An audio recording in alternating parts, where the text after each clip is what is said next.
আসসালামু আলাইকুম। আজকে আমরা পড়তে যাচ্ছি ক্লাস 9-10-এর English first paper unit 2 climate change জলবায়ু পরিবর্তন সম্পর্কে, এবং আমরা সেই ইউনিট 2 এর লেসন 2 পড়ব, যেটা হচ্ছে মানুষ এবং ক্লাইমেটের মধ্যে সম্পর্ক পড়তে যাচ্ছি। তাহলে মানুষ এবং জলবায়ুর মধ্যে যে একটা গভীর সম্পর্ক আছে সেটা কিন্তু আমরা আজকে পড়তে যাচ্ছি। তো চলো আমরা প্যাসেজটা পড়ে আসি। Human can neither change the sun's radiation nor the earth's orbit around the sun. So এখানে আমরা দুইটা শব্দ দেখতে পাচ্ছি, একটা হচ্ছে রেডিয়েশন, রেডিয়েশন হচ্ছে আলোক রশ্মি, এবং অরবিট হচ্ছে কক্ষপথ। আর এখানে আমরা একটা কানেক্টর দেখতে পাচ্ছি, সেটা হচ্ছে নাইদার নর।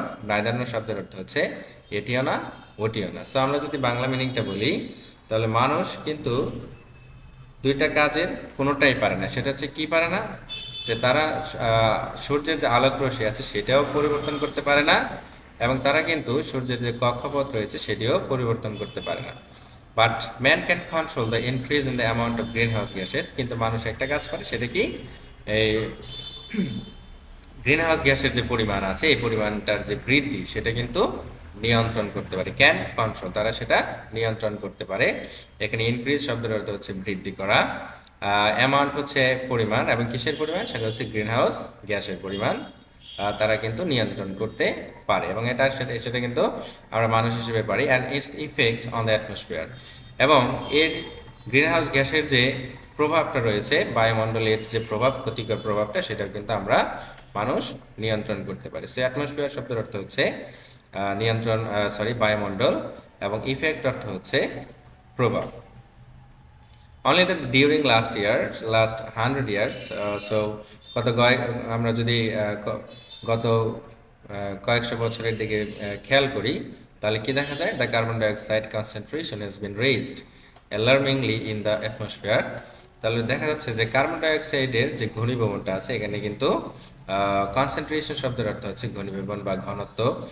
যদি আমরা খেয়াল করি তাহলে কিন্তু সেটা কি হয়েছে, হ্যাজ বিন রেজড, বৃদ্ধি পেয়েছে, অ্যালার্মিংলি আর আশঙ্কাজনকভাবে, খুবই বিপজ্জনক হারে বৃদ্ধি পেয়েছে ইন দ্য অ্যাটমসফিয়ার। কোথায় বৃদ্ধি পেয়েছে, সেটা কিন্তু বায়ুমণ্ডলে বৃদ্ধি পেয়েছে। And we humans can be held responsible for this, এবং আমরা মানুষ কিন্তু এই জিনিসটার জন্য নিজেদেরকে কি করতে পারি, দায়ী করতে পারি। আমরা কিন্তু এটার জন্য দায়ী হতে পারি। সো রেসপন্সিবল শব্দের অর্থ কিন্তু এখানে দায়ী। হয়তো আমরা অনেকেই জানি যে রেসপন্সিবল শব্দের অর্থ হচ্ছে দায়িত্ববান, বাট এখানে কিন্তু হচ্ছে একটা দায়ী অর্থে প্রকাশ হবে।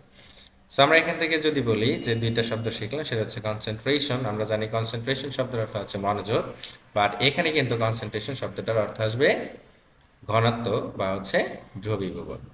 অ্যালার্মিংলি শব্দের অর্থ হচ্ছে খুবই আশঙ্কাজনকভাবে। এখানে একটা অ্যাডভার্ব ইউজ হচ্ছে। সো রেইজের পরিমাণটা কিন্তু সে বোঝাচ্ছে যে কি হারে বৃদ্ধি হয়েছে, কিভাবে বৃদ্ধি হয়েছে অ্যাটমসফিয়ার। ওকে, সো এর পরবর্তী প্যারায় যদি আমরা যাই, সেকেন্ড প্যারাতে, সেখানে আমরা দেখতে পাচ্ছি the main cause of the increase in carbon dioxide level in the atmosphere is the burning of fossil fuels. So এখানে কিন্তু পরবর্তীতে কিন্তু বলা হচ্ছে যে কার্বন ডাই অক্সাইড বৃদ্ধির যে প্রধান যে কারণটা, সেটা কি, লেভেল ইন দ্য অ্যাটমসফিয়ার, বায়ুমণ্ডলে কার্বন ডাই অক্সাইড বৃদ্ধির যে প্রধান কারণ, সেটা কি ধরা হচ্ছে, ইজ দ্য বার্নিং, বার্নিং। সেটা কিন্তু একটা পুরানো, এটা নাউনের কাজ করে যাচ্ছে সেখানে। এবং আমরা অনেকেই হয়তো জানি যে দা এবং অফ, এটার মাঝে, অথবা আমরা বলতে পারি আর্টিকেল অ্যান্ড অফ প্রিপজিশনের মাঝে যদি কোনো ওয়ার্ড বসে, সিঙ্গেল ওয়ার্ড, সেটা কিন্তু অবশ্যই নাউন হয়। এবং সেটা কিসের জ্বালানি, ফসিল ফুয়েল, জীবাশ্ম জ্বালানি। ফসিল শব্দের অর্থ হচ্ছে জীবাশ্ম, এবং ফুয়েল শব্দের অর্থ হচ্ছে জ্বালানি। সো আমরা কিন্তু কার্বন ডাইঅক্সাইড বৃদ্ধির প্রধান কারণটা হিসেবে ধরতে পারি হচ্ছে জীবাশ্ম জ্বালানির জ্বালানি, যেগুলো যখন আমরা এগুলোকে পোড়াই, সেই পোড়ানোটাই কিন্তু হচ্ছে কার্বন ডাইঅক্সাইড যে বৃদ্ধির পরিমাণ, সেটা কিন্তু প্রধান কারণ। এবং এটা কোথায় বৃদ্ধি পাচ্ছে, অ্যাটমসফিয়ারে বৃদ্ধি পাচ্ছে, বায়ুমণ্ডলে বৃদ্ধি পাচ্ছে। Since the end of the 19th century, 19 শতকের শেষ থেকে কি হচ্ছে এখানে, ইন্ডাস্ট্রিয়াল অ্যাক্টিভিটিস, শিল্প কারখানার যে কার্যক্রমগুলো বৃদ্ধি পেয়েছিল, মারাত্মক হারে বৃদ্ধি পেল, rapidly giving rise to many factory. সেটা কীভাবে বৃদ্ধি পেল, সেটা হচ্ছে বিভিন্ন ধরনের কারখানা তৈরির মাধ্যমে কিন্তু এই ইন্ডাস্ট্রিয়াল যে কার্যক্রমগুলো আছে, শিল্প কারখানার যে কার্যক্রমগুলো আছে, সেগুলো কিন্তু খুব দ্রুত গতিতে বেড়ে যাচ্ছিল। This factories required energy. আর যখন একটা কলকারখানা হবে সেখানে নানান ধরনের মেশিন চলবে এবং সেই মেশিনগুলোর জন্য কিন্তু আমাদের একটা এনার্জির প্রয়োজন। এখানে রিকোয়ার শব্দের অর্থ কিন্তু প্রয়োজন। সো এই কারখানাগুলোর কি প্রয়োজন হয়? একটা বিশেষ শক্তির প্রয়োজন হয়, which is produced through the combustion coil. এবং যেই শক্তিটা তৈরি করা হতো, যে শক্তিটা সরবরাহ করা হতো through the combustion of coil. Through হচ্ছে একটা প্রেপোজিশন যেটার অর্থ হচ্ছে মধ্য দিয়ে। কিসের মাধ্যমে সরবরাহ করা হতো? সেটা হচ্ছে কম্বাশন অফ কোল, কয়লার দহনের মাধ্যমে বা কয়লা পোড়ানোর মাধ্যমে এই শক্তিটা কিন্তু সরবরাহ করা হতো বা উৎপাদন করা হতো। প্রডিউস শব্দের অর্থ আমরা জানি হচ্ছে উৎপাদন করা বা উৎপন্ন করা। বিসাইডস কোল, কয়লা ছাড়াও, বিসাইডস হচ্ছে একটা কনজাংশন, আমরা অনেকে জানি। আমরা যদি এখান থেকে এসটা কেটে দিই তাহলে কিন্তু সে একটা প্রিপোজিশনের কাজ করে, পাশে অর্থ বোঝায়। বাট এখানে বিসাইডস অর্থ হচ্ছে তাছাড়াও। সো কয়লা ছাড়াও other sources of energy such as mineral oil and natural gas are also burn to heat our houses, move cars and airplanes or to produce electricity. So এখানে বলা হচ্ছে কয়লা ছাড়া আর বেশ কিছু জ্বালানি শক্তির যে কিছু উৎস আছে সেগুলোর পুরানো হয়, বিভিন্ন কাজে পুরানো হয়। সেগুলো কি কি? আদার সোর্সেস অফ এনার্জি, শক্তির অন্যান্য উৎসগুলো, সাচেস যেমন। সাচেস শব্দের অর্থটা কিন্তু হচ্ছে যেমন। মিনারেল অয়েল খনিজ তেল, ন্যাচারাল গ্যাস প্রাকৃতিক গ্যাস, ওয়ার অলসো বার্ন পুরানো হতো। এই যে were also burn passive form আছে এখানে, এটা পুরানো হতো। টু হিট আওয়ার হাউসেস, আমাদের বাড়িঘরগুলোকে গরম করার জন্য, উষ্ণ করার জন্য আমরা এই ন্যাচারাল গ্যাস এবং মিনারেল অয়েলগুলো পুরানো হতো। Moving cars, to move cars, এগুলো হচ্ছে গাড়ি চালানোর জন্য এগুলো ব্যবহার করা হতো। এখানে মুভ কেন হচ্ছে সেটা আমরা যদি একটু খেয়াল করি, সেটা কিন্তু এখানে কিন্তু সে ইনফিনিটিভ হিসেবে ইউজ হচ্ছে। টু এর সাথে কিন্তু এই মুভটা রিলেটেড, দ্যাটস আমরা কিন্তু এখানে ভার্বের বেস ইউজ করছি। And airplanes or to produce electricity, এবং এরোপ্লেন চালানোর জন্য কিন্তু আমরা ন্যাচারাল গ্যাস এবং মিনারেল অয়েলের ইউজ করি। অ্যান্ড টু প্রডিউস ইলেকট্রিসিটি, এবং অথবা আরেকটা কাজে, গুরুত্বপূর্ণ একটা কাজে গ্যাস এবং মিনারেল অয়েল ব্যবহার করে, সেটা হচ্ছে বিদ্যুৎ উৎপাদনে। Nowadays, বর্তমানে about 85 billion barrels of crude oil are burned daily। আর বর্তমানে প্রায়, যে অ্যাবাউট শব্দটা কিন্তু এখানে সম্পর্কে হবে না, এই অ্যাবাউট শব্দটার অর্থ হচ্ছে এখানে প্রায় 85 মিলিয়ন ব্যারেল অপরিশোধিত তেল প্রতিদিন জ্বালানো হয়। ডেইলি শব্দের অর্থ হচ্ছে প্রতিদিন, ডেইলি। আর ক্রুড অয়েল হচ্ছে পরিশোধিত যে তেলটা আছে সেই তেলটা হচ্ছে আমরা ক্রুড অয়েল বলি। অপরিশোধিত তেল কি করা হয়? জ্বালানো হয়। তাহলে আমরা বলতে পারি যে বর্তমানে প্রতিদিন 85 মিলিয়ন ব্যারেল অপরিশোধিত তেল জ্বালানো হয়। এভরি টাইম আ ফসিল র ম্যাটেরিয়াল ইজ বার্ন, যতবার কি করা হচ্ছে এই ফসিল জীবাশ্ম কাঁচা মালের যে উপাদানগুলো আছে, এগুলো জীবাশ্ম কাঁচা জিনিস পোড়ানো হচ্ছে, ইট রিলিজ, এটা ছেড়ে দেয়, মুক্ত করে, বাতাসে ছেড়ে মিশিয়ে দেয় কার্বন ডাইঅক্সাইড ইনটু এয়ার।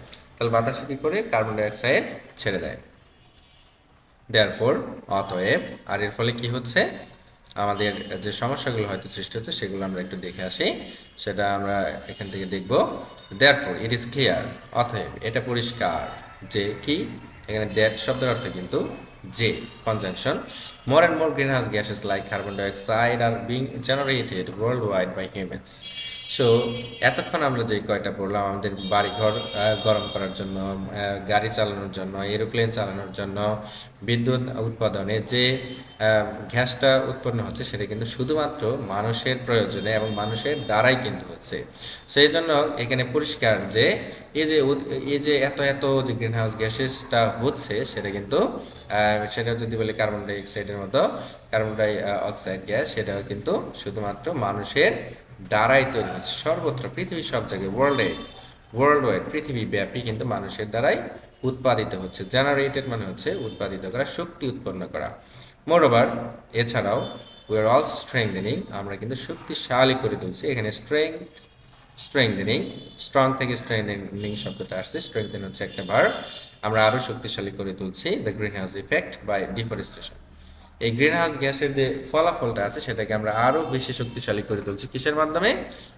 বন উজাড়করণের মাধ্যমে, ডিফরেস্টেশনের মাধ্যমে, হুইচ মিনস, এবং এই ডিফরেস্টেশনটার মানেটাও কিন্তু আমরা এখানে পেয়ে যাচ্ছি। ডিফরেস্টেশন মানে হচ্ছে মিনস কাটিং ডাউন ট্রিজ, গাছ কেটে ফেলা। সো এই গাছ কাটার মাধ্যমে কিন্তু আমরা গ্রিনহাউস যে গ্যাসটা আছে এটার যে প্রভাবটা সেটাকে কিন্তু আরও বেশি আমরা কি করছি শক্তিশালী করে দিচ্ছি। Every year Every year, enormous areas of forest are destroyed by people to obtain wood and to clear regions of mining and to create pasture. এবং প্রতি বছর অসংখ্য এরিয়া বিশাল এরিয়া কি করা হয় বনের একটা বড় একটা অংশ বিশাল একটা অংশ ধ্বংস করে ফেলা হয় আর ডিস্ট্রয় ধ্বংস করা হয় হচ্ছে বাই পিপল মানুষের দ্বারা কিন্তু প্রতি বছর বনের বিরাট একটা অংশ ধ্বংস করা হয় টু অবটেইন উড কাঠ পাওয়ার জন্য অবটেইন হচ্ছে পাওয়ার থেকে বোঝায় and to clear reasons for mining এবং হচ্ছে ক্লিয়ার পরিষ্কার করার জন্য অঞ্চল রিজন শব্দের অর্থ হচ্ছে অঞ্চল ফর মাইনিং খনন কাজের জন্য বা খনিজের বিভিন্ন খনিজ উঠানোর স্বার্থে কিন্তু বনের বিরাট অংশ কিন্তু কেটে ফেলা হচ্ছে অ্যান্ড টু ক্রিয়েট পাস্চার এবং পশু চারণভূমি পশুদের খাওয়া দাওয়ার জন্য ঘাস খাওয়ার একটা জায়গা তৈরির জন্য কিন্তু বিরাট একটা অংশ বনের ধ্বংস করে বনের বিরাট একটা অংশ কি করা হচ্ছে ধ্বংস করা হচ্ছে this loss of the forest causes dual problems এবং সব থেকে বিপজ্জনক যে ব্যাপারটা সেটা হচ্ছে এই যে ক্ষতিটা এটা কিন্তু বনের যে ক্ষতিটা আমরা যে নির্বিচারে বন উজাড় করে ফেলছি এটা কিন্তু আমাদের দুইটা সমস্যার সৃষ্টি করে সেটা কি trees that are burn down গাছ যেগুলোকে কি করা হয় পোড়ানো হয় release large volumes of carbon dioxide gas into the air এটা কি করে কার্বন ডাইঅক্সাইড বাতাসে কিন্তু অনেক বড় একটা অংশ কার্বন ডাইঅক্সাইড কিন্তু বাতাসে সে ছেড়ে দেয় যখনই আমরা গাছ কাটি সেখান থেকে কিন্তু মারাত্মক ধোঁয়ার সৃষ্টি হয় এবং এই ধোঁয়াটা কিন্তু কার্বন ডাইঅক্সাইড যেটা কিন্তু বাতাসের সাথে মিশে যাচ্ছে অন দ্য আদার হ্যান্ড অপর পক্ষে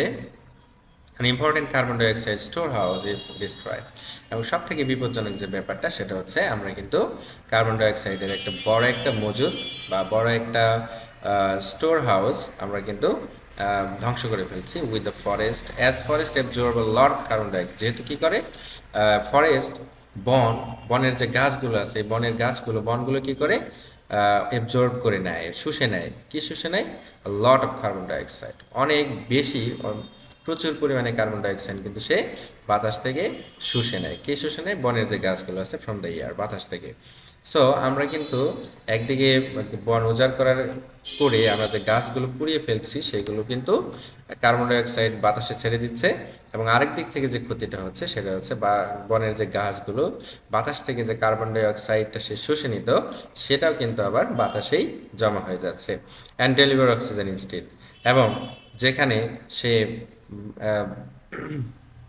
যেখানে বাতাসটা আমাদের কি করবে গাছগুলো যেটা কি করতো আমাদের জন্য অক্সিজেন ছেড়ে দিত সে কিন্তু উল্টা কিন্তু কি করছে বাতাসে কিন্তু কার্বন ডাইঅক্সাইডের উৎপাদনটা সে বাড়িয়ে দিচ্ছে সো এই যে প্যাসেজটা এখান থেকে কিন্তু দেখতে পাচ্ছি যে প্যাসেজটার যে নামকরণ করা হয়েছে ক্লাইমেট চেঞ্জ এবং এটা হচ্ছে মানুষ এবং ম্যান অ্যান্ড ক্লাইমেট এখানে কিন্তু মানুষ যে ক্লাইমেট চেঞ্জের জন্য অনেক বেশি দায়ী সব থেকে বেশি দায়ী হচ্ছে মানুষ সেটাই কিন্তু এখানে বলা যাচ্ছে সো আমরা কিন্তু যদি চেষ্টা করি তাহলে কিন্তু আমরা গ্রিন হাউস গ্যাসের যে ক্ষতিকর যে দিকগুলো আছে বা গ্রিন হাউস গ্যাসের যে সৃষ্টি সেটা কিন্তু আমরা খুব সহজেই বন্ধ করতে পারি সো এখানে বেশ কিছু ওয়ার্ড মিনিং তোমাদের জন্য দেওয়া আছে তোমরা যদি ইচ্ছা করো তাহলে সে ভিডিও শেষে মিনিংগুলো অবশ্যই দেখে নিতে পারবে সাথে কয়েকটা সিনোনিম এখানে দেওয়া আছে তোমরা এই সিনোনিমগুলো অবশ্যই পড়ে নিবা সেক্ষেত্রে তোমাদের এমসিকিউ আনসার করার ক্ষেত্রে কিন্তু খুবই সুবিধা হবে সো রেডিয়েশন রশ্মি বা বিচ্ছুরণ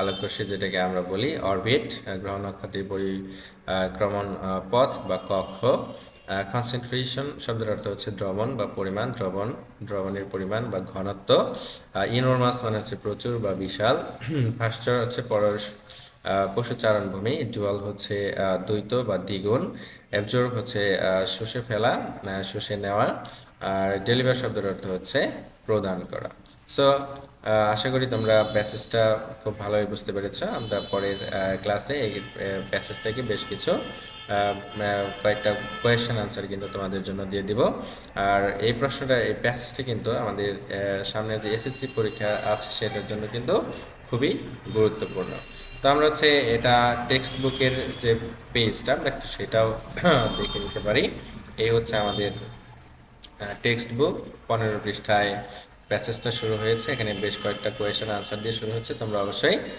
কোয়েশ্চেন আনসারগুলো করে তোমরা কমেন্ট বক্সে জমা দিতে পারো। কমেন্টে সাবস্ক্রাইব সেন্ড করে দিলে আমি আশা করি চেক করে দেবো। এবং এখানে বেশ কয়েকটা ট্রু অর ফলস দেখা যাচ্ছে। তোমরা ট্রু ফলসের আনসারগুলো অবশ্যই কমেন্টে লিখে দেবে এবং আমি রেসপন্স করবো ইনশাল্লাহ।